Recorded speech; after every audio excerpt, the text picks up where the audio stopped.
the disparity between what is happening in the news, for instance, Donald Trump's meeting with the French president, and the way the news is reporting it, I just sat there and I thought to myself, the biggest lie that American journalists tell themselves, the biggest lie American journalists tell is the lie they tell themselves. The lie that they are doing a good job, and the lie that if they're being attacked, it must be because they're being adversarial, heroic reporters.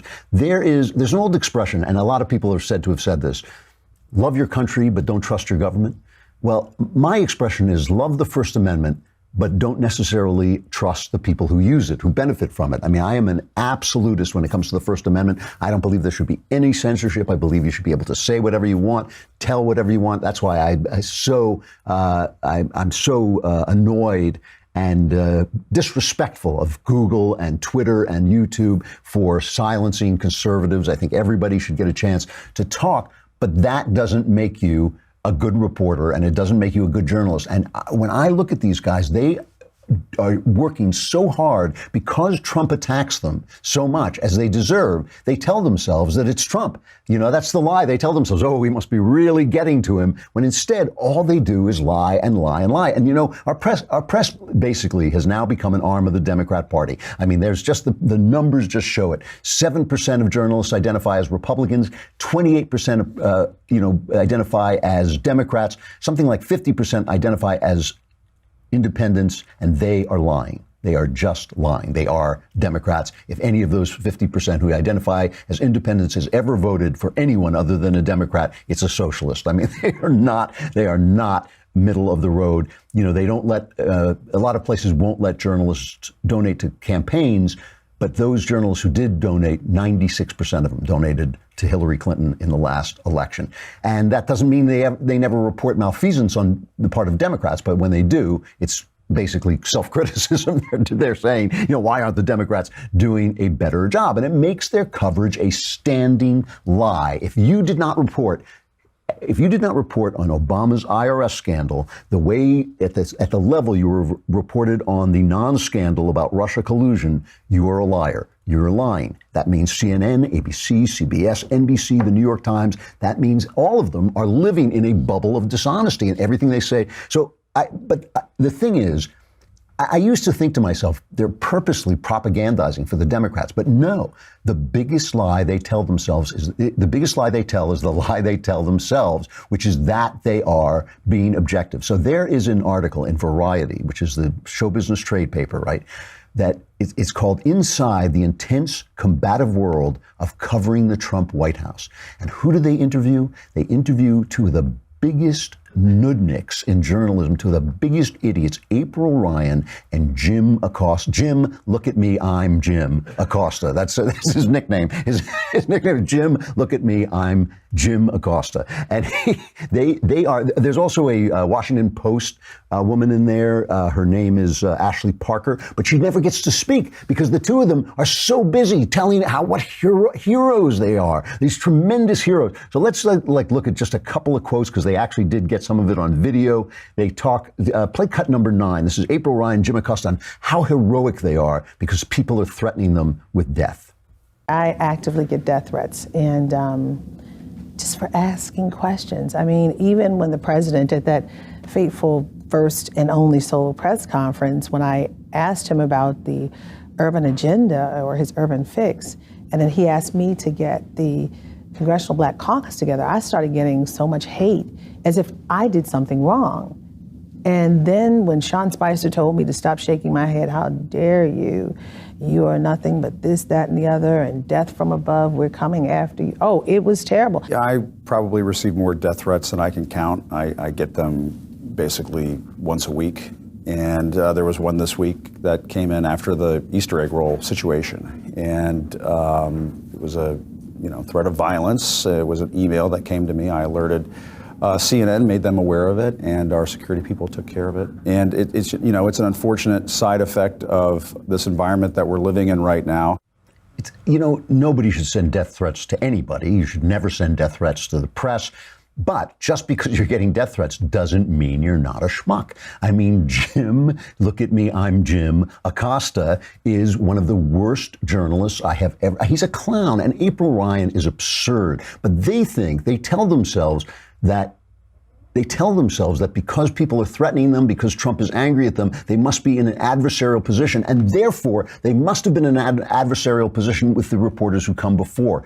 Let's just play one more cut from this interview, this self-aggrandizing interview. And I love the fact that the lady from the Washington Post can't get a word in edgewise. She never really says anything. But here they talk about the fact that it really has always been, they've always had an adversarial relationship with everybody they cover. But with Trump, he's just so mean. Here they are. Well, under Obama, and April can speak to this, she was in the briefing room, and when, Ashley and I covered Mitt Romney, obviously there was this adversarial relationship between the press and the people you're covering. There were tense moments, obviously. There's tension. There's that natural tension that exists between the journalists and the press and the people that we're covering, but it was never like this. We were never called fake news. We were never called the enemy of the people. And that, I think, just created a totally different climate and environment that we're all sort of trying to make sense of and trying to figure out how do we cover the news in that kind of toxic environment. And so that's why, for a lot of us, it's very challenging, but it's also very rewarding. But, there's one thing, there's a thread, for the last 4 presidents that I've covered, there's a thread, there's always retaliation, but never on this scale. If you write something or report on something that they don't like, of course they're going to give you a call or call your bosses or come to you literally and talk to you about, well, it wasn't this way or you've gotten it wrong. This administration, you'll get a fakie, an award, or they'll call you out. They'll try to embarrass you. They will try to disparage your name. So let's just see for a minute. Let's go back and visit the adversarial relationship that these reporters had with the Obama administration. Let's play cut number 11, April Ryan asking the really tough questions of President Barack Obama. Long before today, you've been considered a rights president. Under your watch, people have said that you have expanded the rubber band of inclusion, and with the election and the incoming administration, people are saying that rubber band has recoiled and maybe is even broken.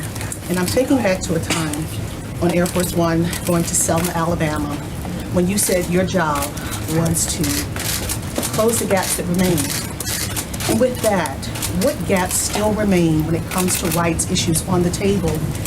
And also, what part will you play in fixing those gaps in your new life? And lastly, you are the first Black president.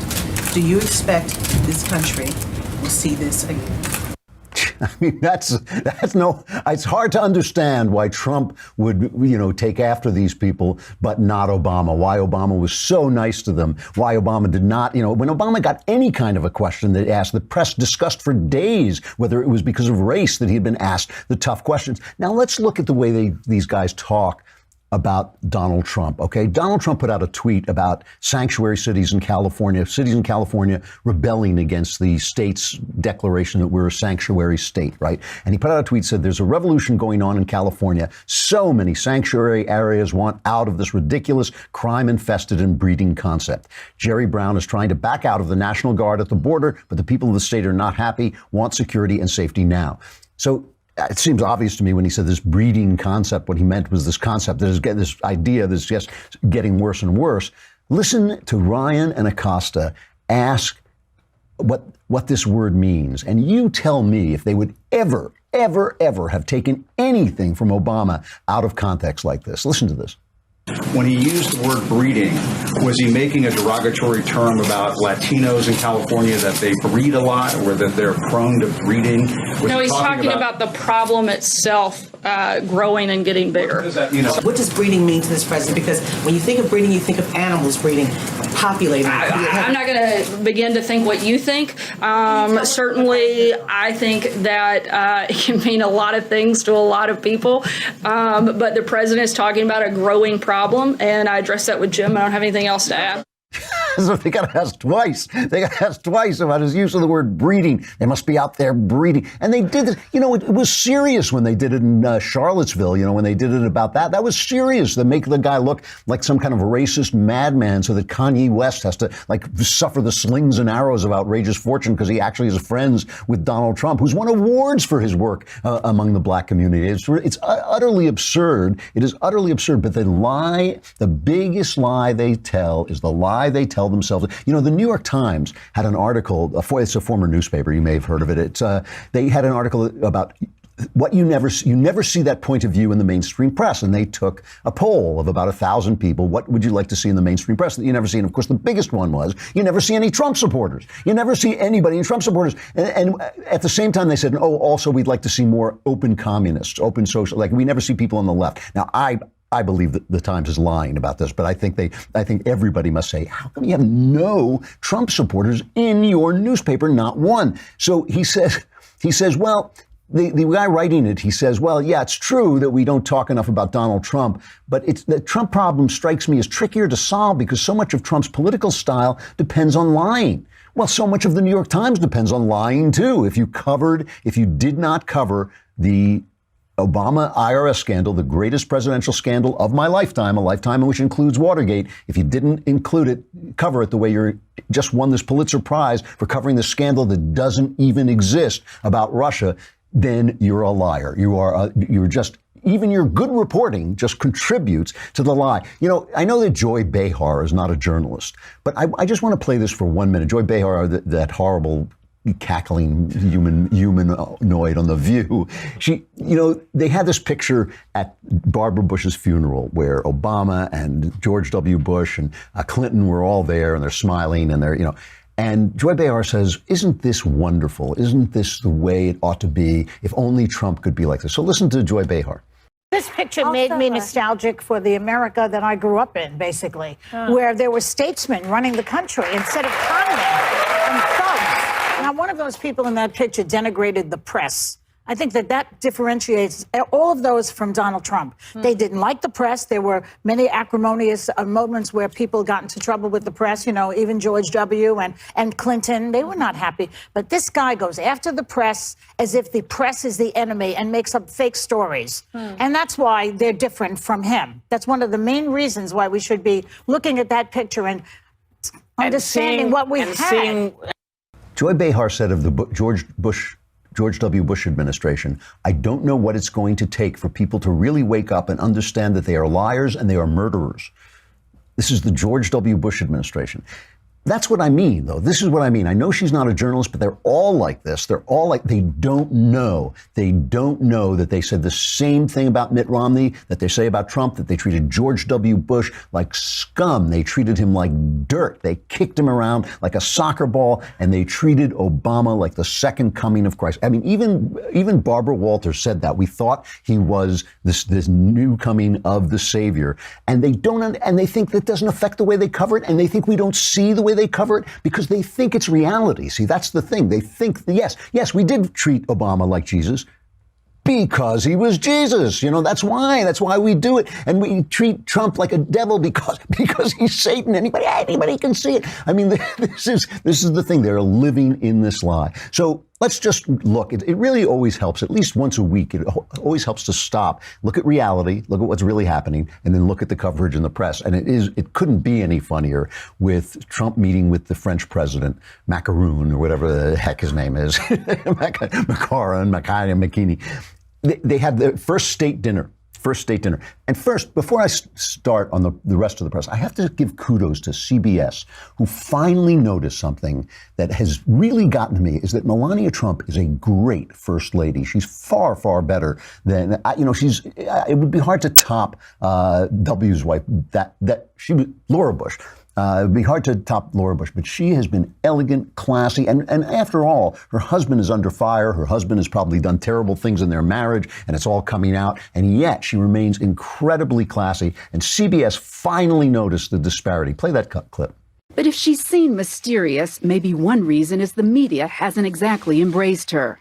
Trump supporter James Woods pointed out an apparent double standard on Twitter. Michelle Obama graced more than 30 major U.S. magazine covers when her husband was president. So far, Mrs. Trump has been on exactly none, and only one foreign magazine. Nearly 20 years ago, when she was dating Mr. Trump, the New York Times said she might be the perfect political spouse. She said then if she ever became First Lady, she would be traditional like Jackie Onassis. And since the inauguration, when she first drew comparisons to Jackie O, she's weathered her husband's storms with dignity, much like her famous predecessor. Melania Trump is the first lady of the century, like Jackie O was the first lady of last century. Paolo Zampoli is a longtime friend of both Trumps. We have seen clearly the way that she's changing the White House, the way she's decorating the White House. She has her own taste, very elegant, very classy. So good for them, because really she has gotten nothing but flack. She has been elegant and composed and kind to kids, and really, she makes you proud. She makes you proud that she's representing the country. And I was not somebody, I've said that is kind of cognitive dissonance, because her background is not what you would think the background of a first lady has been, but she's just been doing a good job, and good for them for mentioning it. All right, so Trump and Macron get it together, and they obviously love each other, the two of them. It's like an actual relationship. The hilarious moment, we got to play it because it's just hilarious, is Trump brushing the dandruff. They can't keep their hands off one another, and Trump brushes the dandruff off the French president's shoulder. But we do have a very special relationship. In fact, I'll get that little piece of dandruff off. Little piece. We have to make him perfect. He is perfect. It's great. All right, it's a funny moment, but they're talking about serious stuff, and Trump has these objections to the Iran deal, the Barack Obama's Iran deal, which was pushed forward through lies and by tricking the press. Openly, they said they tricked the press, and he's right. He's right to have. These are worthwhile objections to have, but he is also in a bind, which was that the Iran deal was diabolically set up to give Iran all this money, to give everything to the Iran up front, and only get whatever benefits we get afterward. And so we get this 10-year delay in their nuclear weapons program, considering the fact that they are demonic terrorist nutballs. That's nothing. 10 years, that's the thinking of a child. I mean, John Oliver was on saying 10 years is better than now. 10 years is now when you're talking about nuclear weapons for Iran. It's absurd. It is a childish, stupid deal. Trump is right. And the Europeans have their own self-interests, which is that they like dealing with Iran. They like the deal with the oil, and they do a lot of commercial dealing with them, trading with them. And so it's good for Europe. So Macron is trying to get Trump to maybe renegotiate the deal. They're talking about serious stuff. Okay, that's what they're talking about. Let's talk about what the press is talking about, okay? Here is CNN's editor. What's his name? The editor at large, Chris Cillizza. He's looking at, in case you're not watching, you're just listening, he's looking at a picture of the French First Lady and Melania and Macron and Trump all holding hands and raising up their hands triumphantly. And some of them have the French people have their fingers, I guess, lifted. Listen, this is Chris Cillizza reporting the news. This is the four of them after Macron and Trump both gave speeches. So obviously lots of people talking about Melania Trump's hat. That's the buzz of the picture. But I just want to point one thing out. People will say, I find the political theatrics fascinating. What is going on here and here? Why is Macron doing the hook 'em horns sign? It's either that or the Gene Simmons Kiss guitarist thing. But either way, it's super weird. Melania Trump grabbing his other two fingers, that's a pro move. Donald Trump grabbing, I think, just Macron's middle finger, super awkward. These are the things that I spend my life trying to figure out, Brooke. It's a blessing and a curse.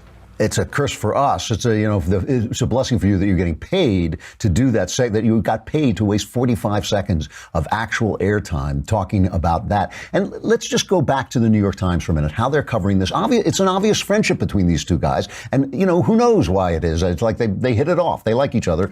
All right. Here's the New York Times talking about what they call le bromance, right?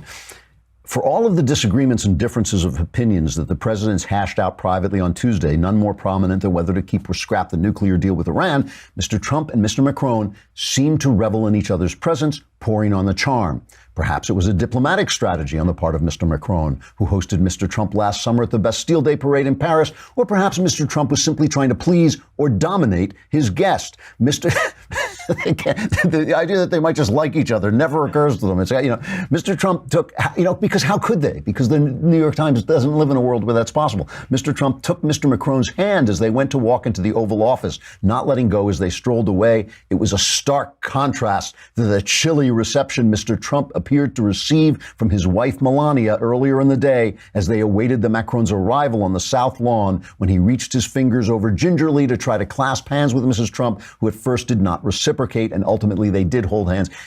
I actually saw this piece of video, and he's got his little fingers kind of knocking her. Who knows? She may not have even felt it. Who knows what's going on? I mean, remember. But just to show you where the New York Times stands, because the New York Times thinks that they are an objective newspaper with a slightly urban liberal tilt, right? That comment is the same as MSNBC. Now, I rarely pick on MSNBC, right? Because they're an openly leftist organization. The New York Times I pick on because they lie, because they think, and they lie to them. The biggest lie they tell is the one they tell themselves, that they play it straight. But let's just listen to MSNBC talking about the same thing, the fact that the president and Macron touch each other all the time. It was interesting to watch all of that today.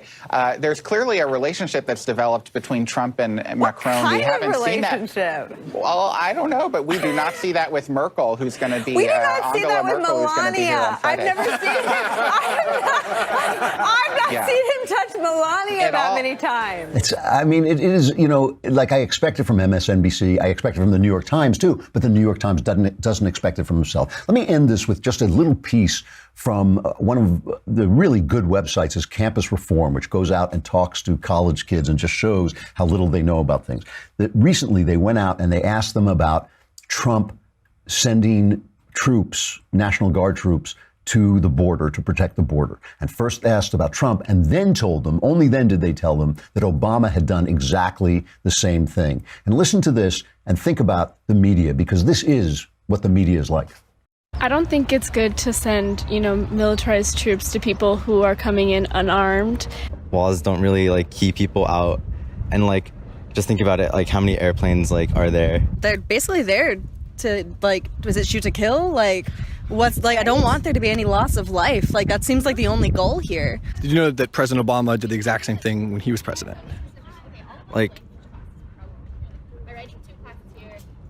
Honestly, I'm not super up to date with politics. I didn't know that, so I just think that we need to be so compassionate toward other people, and it's definitely not what he's putting forward. And did you know President Obama did the same move? He also sent a few thousand troops to the border. I did not know that. Is that surprising? I mean, yeah, I guess, yeah, I would say, yeah, that's kind of surprising. It sounded like you're opposed to that when President Trump did it. Were you opposed to it when President Obama did it, though?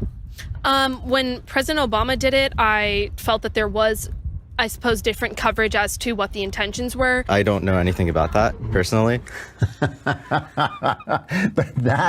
that is the American press. That is the American press. When Donald Trump comes out and says this deal has problems, the Iran deal has problems, I guarantee you, if Trump had made this deal with Iran and Obama were trying to overturn it or renegotiate it, it would be like, oh my God, this deal is so bad. This deal. It's who does it. It is who does it. And it wouldn't they could fix it easily, hire some Trump supporters, put some Trump supporters on the editorial desk. Easy fix. But the biggest lie they tell is the one they tell themselves, and it is that they are objective, and because Trump is attacking them that they must be doing what's right, and they're not. They are not.